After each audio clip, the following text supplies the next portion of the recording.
ಮುಂಬೈ ವಿಶ್ವವಿದ್ಯಾನಿಲಯದ ಇಬ್ಬರು ವೈದ್ಯಕೀಯ ವಿದ್ಯಾರ್ಥಿಗಳಾದ ಕುಂದನ್ ಮತ್ತು ಜೈಂಟ್ ಅವಿನಾಭಾವ ಸಂಬಂಧ ಹೊಂದಿದ್ದರು. ತಮ್ಮ ಅಧ್ಯಯನದ ತೀವ್ರ ಒತ್ತಡವನ್ನು ನ್ಯಾವಿಗೇಟ್ ಮಾಡುತ್ತಾ ಅವರು ಅಸಂಖ್ಯಾತ ತಡರಾತ್ರಿಯ ಅಧ್ಯಯನ ಅವಧಿಗಳನ್ನು ಒಟ್ಟಿಗೆ ಕಳೆದರು. ಕಠಿಣ ಪರೀಕ್ಷೆಗಳ ಮೂಲಕ ಪರಸ್ಪರ ಬೆಂಬಲಿಸಿದರು.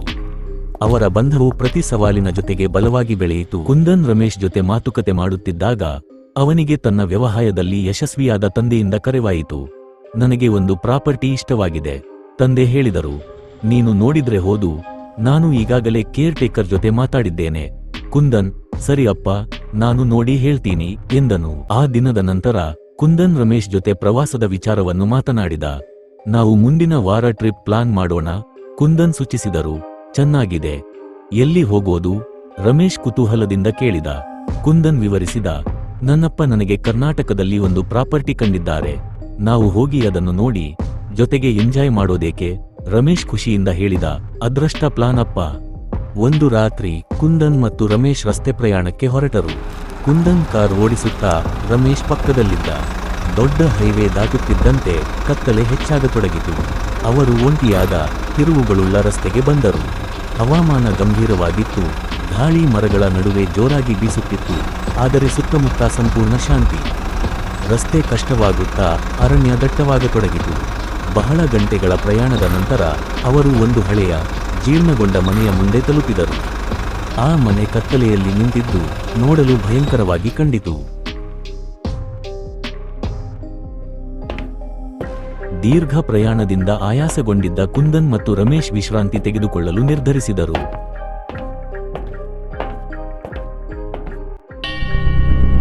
ಗಡಿಯಾರದಲ್ಲಿ ಮಧ್ಯರಾತ್ರಿ 12 ಗಂಟೆ. ಇಡೀ ಊರೇ ನಿದ್ದೆಯ ಮಂಪರಿನಲ್ಲಿ ಭಯಾನಕ ನಿಶ್ಶಬ್ದ ಆವರಿಸಿತ್ತು. ಗಾಳಿಯೂ ಸಹ ಸ್ತಬ್ಧವಾಗಿತ್ತು. ಆಗ ಇದ್ದಕ್ಕಿದ್ದಂತೆ ನಾಯಿಯೊಂದು ಭಯದಿಂದ ಬೊಗಳಲು ಪ್ರಾರಂಭಿಸಿತು. ಬೊಗಳಿಕೆಯ ನಂತರ ನಿಶ್ಶಬ್ದ ಮತ್ತಷ್ಟು ಭಯಾನಕವಾಗಿ. ನಡುವೆ ರಾತ್ರಿಯಲ್ಲಿ ರಮೇಶ್ ಗೆಲುವಣಿಗೆ ಉಬ್ಬಿಸಿದ ಶಬ್ದಕ್ಕೆ ಎಚ್ಚರವಾದ. ಅದು ಸೌಮ್ಯವಾದ, ಆದರೆ ಹೃದಯ ಕೆಂಪಿಸುವ ಮಹಿಳೆಯ ಅಳು. ಆತ ಬೆಚ್ಚಿ ಬೀಳುತ್ತಾ ಕುಳಿತ, ಶೀತದ ಹೊಳಪಿನಲ್ಲಿ ಮುಸುಕು ಮಾಡುವಂತೆ. ಹೃದಯ ಬಡಿದುಕೊಳ್ಳುತ್ತಿತ್ತು. ಕೋಣೆಯೊಳಗೆ ನೋಟ ಹರಿಸಿದಾಗ ಆತ ಒಬ್ಬನೇ ಇದ್ದನೆಂಬ ಅರಿವು ಬಂದಿತು. ಅದು ಯಾವ ಶಬ್ದ? ಯಾರು ಅಳುತ್ತಿದ್ದರು? ಏಕೆ? ಏನೋ ಯಾರೋ ಅವನನ್ನು ನೋಡುವಂತೆ ಅನಿಸುತ್ತಿತ್ತು.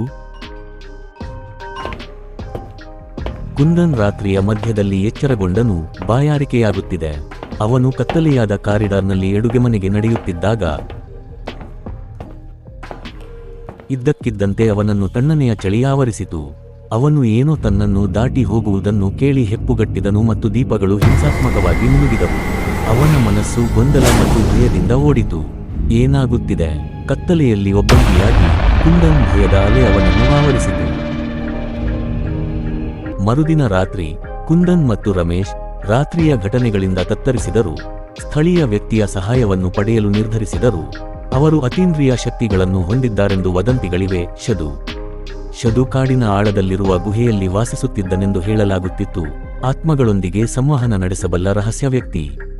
ಅವರು ಅವನ ಗುಹೆಯನ್ನು ತಲುಪಿದಾಗ ಅವರು ಬೆಂಕಿಯ ಬಳಿ ಧ್ಯಾನ ಮಾಡುತ್ತಿರುವುದನ್ನು ಕಂಡರು. ಮೂವರು ಒಟ್ಟಿಗೆ ಆ ಹಳೆಯ ಮನೆಗೆ ಹಿಂದಿರುಗಿದರು. ಅದರ ಶಿಥಿಲಗೊಂಡ ರಚನೆಯು ದೂರದಲ್ಲಿ ಕಾಣುತ್ತಿತ್ತು, ಅವರ ಹೃದಯದ ಮೇಲೆ ನೆರಳು ಬೀಳುವಂತೆ. ಶದು ಅವರಿಗೆ ತಿರುಗಿ ಏನೋ ತಪ್ಪಾಗಿದೆ ಎಂದು ಗ್ರಹಿಸಿದನು. ಈ ಸ್ಥಳವು ನಕಾರಾತ್ಮಕ ಶಕ್ತಿಯಿಂದ ತುಂಬಿದೆ ಎಂದು ಅವನು ತನ್ನ ಧ್ವನಿಯನ್ನು ತಗ್ಗಿಸಿ ಹೇಳಿದನು.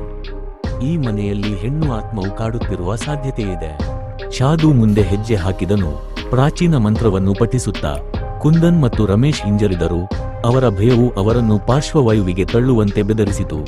ಅವರು ಎಚ್ಚರಿಕೆಯಿಂದ ಹಿಂಬಾಲಿಸಿದರು. ಶಾದುವಿನ ಮಂತ್ರಗಳು ಗಾಳಿಯಲ್ಲಿ ತುಂಬುತ್ತಿದ್ದಂತೆ ತಾಪಮಾನವು ಕಡಿಮೆಯಾಯಿತು ಮತ್ತು ಇದ್ದಕ್ಕಿದ್ದಂತೆ ಒಂದು ಭೂತದ ಆಕೃತಿ ಅವರ ಮುಂದೆ ಕಾಣಿಸಿಕೊಂಡಿತು. ದೀಪಗಳು ಹಿಂಸಾತ್ಮಕವಾಗಿ ಮಿನುಗಿದವು. ಗೋಡೆಗಳ ಮೇಲೆ ಭಯಾನಕ ನೆರಳುಗಳನ್ನು ಚೆಲ್ಲಿದವು. ಕುಂದನ್ ಮತ್ತು ರಮೇಶ್ ಇಬ್ಬರು ಸ್ಥಳದಲ್ಲೇ ಹೆಪ್ಪುಗಟ್ಟಿದರು. ಅವರ ಹೃದಯ ಬಡಿತ ಜೋರಾಗಿ ಬಡಿಯಿತು. ಶಾದು ತನ್ನ ಮಂತ್ರಗಳನ್ನು ಮತ್ತೆ ಪುಟಿದಬ್ಬಿಸಿದ. ಆ ಶಬ್ದ ಭಯಾನಕವಾಗಿ ಗಾಳಿ ತುಂಬಿತು. ಆ ತೀವ್ರ ಧ್ವನಿಯಿಂದ ತತ್ತರಿಸಿದ ಆತ್ಮ ಬೇಡವೆಂದು ಕೇಳಿಕೊಳ್ಳತೊಡಗಿತು. ಶಾದು ಕ್ಷಣ ನಿಂತು ಶಾಂತ ಆದರೆ ಗಂಭೀರ ಸ್ವರದಲ್ಲಿ ಕೇಳಿದ, ಈ ಹುಡುಗರನ್ನು ಯಾಕೆ ಕಾಡುತ್ತಿದ್ದೀಯಾ? ಆ ಆತ್ಮ ನಿಸ್ಸಹಾಯವಾಗಿ ಮಾತು ಆರಂಭಿಸಿತು. ಆಕೆಯ ಧ್ವನಿಯಲ್ಲಿ ಆಳವಾದ ದುಃಖ ಮೂಡಿತ್ತು. ನಾನು ಸುಮಿತ್ರಾ. ನಾನು ಇವರಂತೆ ಕಾಲೇಜು ವಿದ್ಯಾರ್ಥಿನಿಯಾಗಿದ್ದೆ.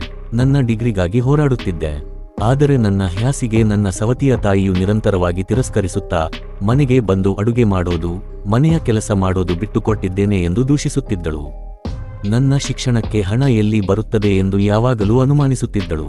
ಒಂದು ದಿನ ಕಾಲೇಜಿನಿಂದ ತಿರುಗಿ ಬಂದಾಗ ನಾನು ಒಂದು ಭಯಾನಕ ದೃಶ್ಯ ನೋಡಿದೆ. ನನ್ನ ಕಿಟಕಿಯಿಂದ ಹೊರಗೆ ನೋಡಿದಾಗ ನನ್ನ ತಾಯಿ.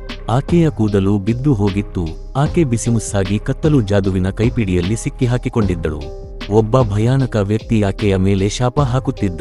ಅದೇ ಕ್ಷಣದಿಂದ ನಮ್ಮ ಕುಟುಂಬ ಶಬ್ದವಾಯಿತು. ನಾನು ಈ ಮನೆಯಲ್ಲಿ ಸಿಕ್ಕಿ ಹಾಕಿಕೊಂಡಿರುವೆ. ನನ್ನ ಜೀವನವೂ ನನ್ನ ಮರಣವೂ ಇಲ್ಲಿಯೇ ಕೊನೆಗೊಂಡವು. ಆತ್ಮದ ಕಥೆ ಹೇಳುವಾಗ ಮನೆಯ ವಾತಾವರಣವು ಭಯಾನಕವಾಗಿ ಬದಲಾಯಿತು. ಇದ್ದಕ್ಕಿದ್ದಂತೆ ತಣ್ಣನೆಯ ಗಾಳಿ ಬೀಸತೊಡಗಿತು ಮತ್ತು ಮನೆಯಲ್ಲಿನ ವಸ್ತುಗಳು ತಮ್ಮಷ್ಟಕ್ಕೆ ಚಲಿಸಲು ಪ್ರಾರಂಭಿಸಿದವು. ಕುಂದನ್ ಮತ್ತು ರಮೇಶ್ ಅವರ ಹೃದಯ ಬಡಿತ ಜೋರಾಯಿತು ಮತ್ತು ಅವರು ಭಯದಿಂದ ಬೆವತೊಡಗಿದರು. ಆತ್ಮವು ತನ್ನ ಕಥೆಯನ್ನು ಮುಂದುವರಿಸುತ್ತಾ, ನನ್ನ ತಾಯಿ ಶಾಪಗ್ರಸ್ತಳಾದ ನಂತರ ಅವಳು ಕ್ರಮೇಣ ಹುಚ್ಚಿಯಾಗತೊಡಗಿದಳು. ಅವಳು ರಾತ್ರಿಯೆಲ್ಲ ಮನೆಯಲ್ಲಿ ತಿರುಗಾಡುತ್ತಾ ಯಾರನ್ನೋ ಹುಡುಕುತ್ತಿರುವಂತೆ ಮಾತನಾಡುತ್ತಿದ್ದಳು. ಆತ್ಮದ ಮಾತುಗಳು ಕೇಳಿ ಕುಂದನ್ ಮತ್ತು ರಮೇಶ್ ಭಯದಿಂದ ನಡುಗಿದರು. ಅವರು ಎಂದಿಗೂ ಇಂತಹ ಭಯಾನಕ ಕಥೆಯನ್ನು ಕೇಳಿರಲಿಲ್ಲ. ಆತ್ಮವು ತನ್ನ ಕಥೆಯನ್ನು ಮುಂದುವರಿಸುತ್ತಾ, ನಾನು ಸತ್ತ ನಂತರ ನನ್ನ ಆತ್ಮ ಈ ಮನೆಯಲ್ಲಿ ಸಿಕ್ಕಿ ಹಾಕಿಕೊಂಡಿತು. ನಾನು ಈ ಮನೆಯಲ್ಲಿ ಶಾಶ್ವತವಾಗಿ ಸಿಕ್ಕಿ ಹಾಕಿಕೊಂಡಿದ್ದೇನೆ. ಆತ್ಮದ ಕಥೆ ಮುಗಿದ ನಂತರ ಮನೆಯ ವಾತಾವರಣವು ಮತ್ತಷ್ಟು ಭಯಾನಕವಾಯಿತು. ಇದ್ದಕ್ಕಿದ್ದಂತೆ ಮನೆಯಲ್ಲಿನ ದೀಪಗಳು ಆಫ್ ಆದವು ಮತ್ತು ಕತ್ತಲು ಆವರಿಸಿತು. ಕುಂದನ್ ಮತ್ತು ರಮೇಶ್ ಭಯದಿಂದ ಕಿರುಚಿದರು. ಆಗ ಶಾಧುವು ತನ್ನ ಮಂತ್ರಗಳನ್ನು ಪಠಿಸಲು ಪ್ರಾರಂಭಿಸಿದನು. ಅವನ ಮಂತ್ರಗಳು ಕೇಳಿ ಆತ್ಮವು ಭಯದಿಂದ ನಡುಗಿತು. ಶಾಧುವು ಆತ್ಮವನ್ನು ಬಿಡುಗಡೆ ಮಾಡಲು ಪ್ರಯತ್ನಿಸುತ್ತಿದ್ದನು. ಕೊನೆಗೆ ಶಾಧುವಿನ ಮಂತ್ರಗಳು ಫಲಪ್ರದವಾದವು. ಆತ್ಮವು ಮನೆಯಿಂದ ಹೊರಟು ಹೋಯಿತು. ಕುಂದನ್ ಮತ್ತು ರಮೇಶ್ ನಿಟ್ಟುಸಿರು ಬಿಟ್ಟರು.